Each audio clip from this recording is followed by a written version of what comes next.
रेवाड़ी में retired DGP को दवाओं पर खर्च राशि का क्लेम और बीमा राशि देने के नाम पर झांसा देकर धोखाधड़ी की वारदात को अंजाम देने के 2 आरोपियों को पुलिस ने धर दबोचा है। वहीं पुलिस ने आरोपियों से 3 लाख रुपए तथा वारदात में प्रयुक्त मोबाइल भी बरामद कर लिए हैं। गिरफ्तार करके 3 लाख रुपए नगद रिकवर कर लिए गए हैं और जिन नंबरों से इन्होंने फोन किया था उन नंबरों को तोड़ के फेंक दिया गया।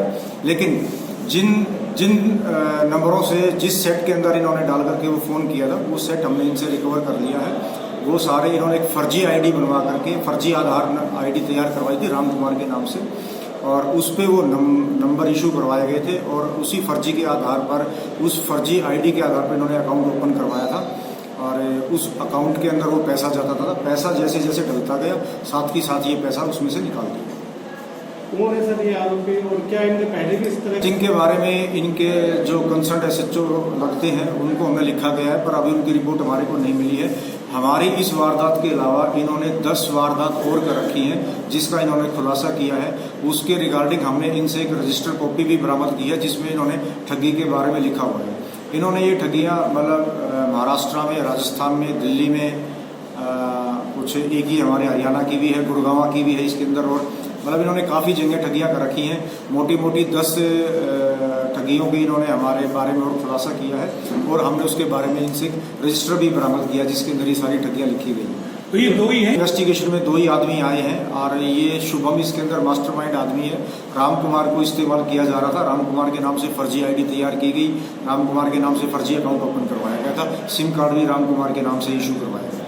इन्वेस्टिगेशन अभी चल रही है, हो सकता है कि शायद इसके अंदर और भी आदमी कोई आए सामने, जो भी आएगा वो गिरफ्तार होगा। इनकी उम्र क्या है सर? ये पढ़े लिखे कितने हैं और किस तरह से ठगी करते थे? राम कुमार BSc एग्रीकल्चर है, शुभम, और राम कुमार 5वीं पास है, शुभम BSc एग्रीकल्चर। ये लोगों को शुभम एक मेडिकल कंपनी में काम करता था पहले दिल्ली में। लॉकडाउन के दौरान इसने वो कंपनी क्विट कर दिया था। जिस टाइम पे क्विट किया था उस टाइम पे ये कुछ कस्टमर्स का डाटा लेकर के आया था और डाटा इनके पास होने के कारण ये फर्जी सिम कार्ड से उनको फ़ोन करते थे और उनको बताते थे कि भाई आपने जो ट्रीटमेंट लिया था अगर उससे आपको इलाज में कोई बेनिफिट नहीं मिला तो हम आपके लिए इंश्योरेंस पॉलिसी लेके आए हैं जिसमें आपका फ्री में इलाज किया जाएगा और आपको इंश्योरेंस के भी डबल पैसे दिए जाएंगे। ऐसा करके GST VST का नाम लेकर के और टैक्स का नाम लेकर के उनसे ये लोगों से पैसे अपने अकाउंट में डलवाते थे और फिर उसके बाद मोबाइल को स्विच ऑफ कर देते। डेटा भी कंपनी ऑफिसर का काम करते थे तो शुभम के पास फील्ड ऑफिसर का काम था शुभम का, तो डाटा ऑलरेडी शुभम के पास होता था। क्या मानते चले सर?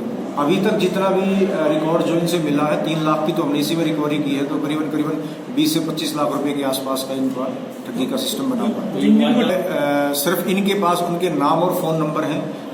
उनके राज्य के नाम महाराष्ट्र, गुजरात, राजस्थान, हरियाणा, दिल्ली,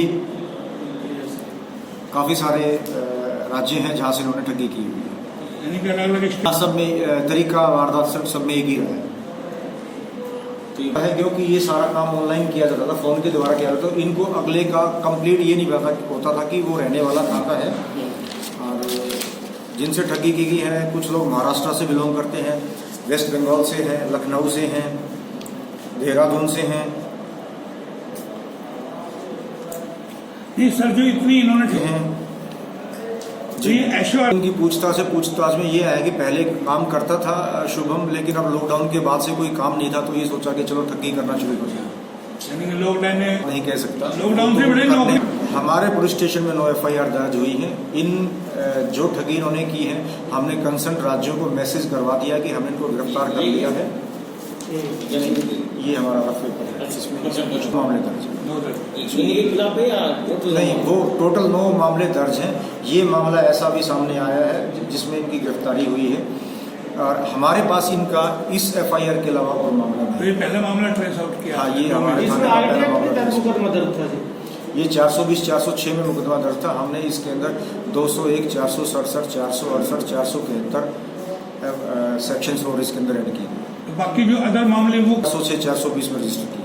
वो भी तो ऐसी कई एप्लीकेशंस हैं जिनमें कि पैसा गया था, हमने गेटवेज में बीच में पैसा रुकवा करके उनको वापस रिटर्न पैसा करवाया गया। 1 नंबर FIR थी हमारे पास जिसमें 40,044 रुपये गए थे, उसमें भी हमने बीच में पैसा रुकवा करके अकाउंट के खाते में पैसा वापस पैसा डलवा दिया गया है। एक 21 नंबर एप्लीकेशन थी मंजीत सिंह की, उसमें करीबन 1,60,000 रुपये गया था। वो पैसा भी बीच में रुकवा करके कंप्लेनेंट के खाते में वापस डलवा दिया गया है।